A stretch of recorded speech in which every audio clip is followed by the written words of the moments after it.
of my top 5 exercises prescribed for dancers is the triplanar lunge with passe balance.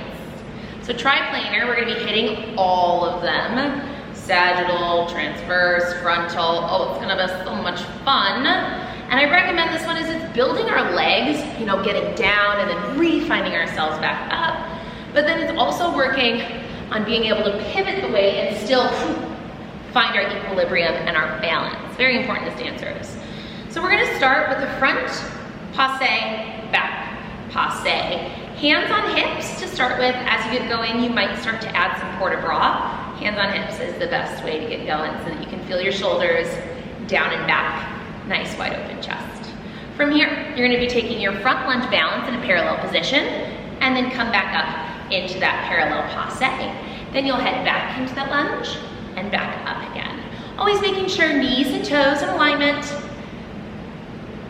pulling up through the core the whole time. I always say as you go down into a lunge, it's just like plie, you wanna feel like you're extending up into the sky so you don't feel like you're dropping into the weight.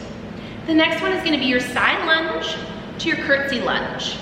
Side lunge, this is so difficult for us to not externally rotate.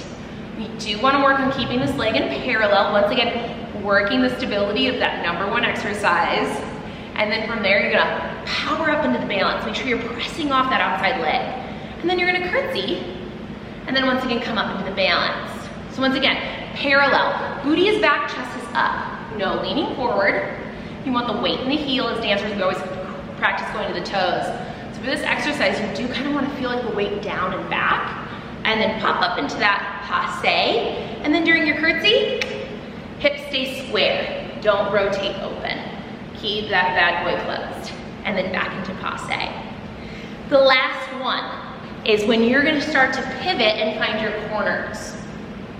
So if I'm going front corner here, you cross the front line of your body, whoop, and then you have to pivot back to find your center. Then you need to pivot your whole body to lunge backwards, and then you come back up, find your center. So what's important here is that we're not letting this back leg hang out.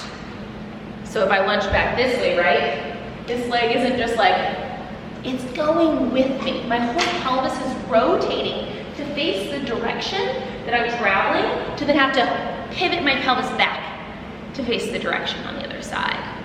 I would do full 5, front and back, and then I would do 5, 5, 4, 4, and then you do the pivot. 5, 5, and then do the other side. Let me know how it goes.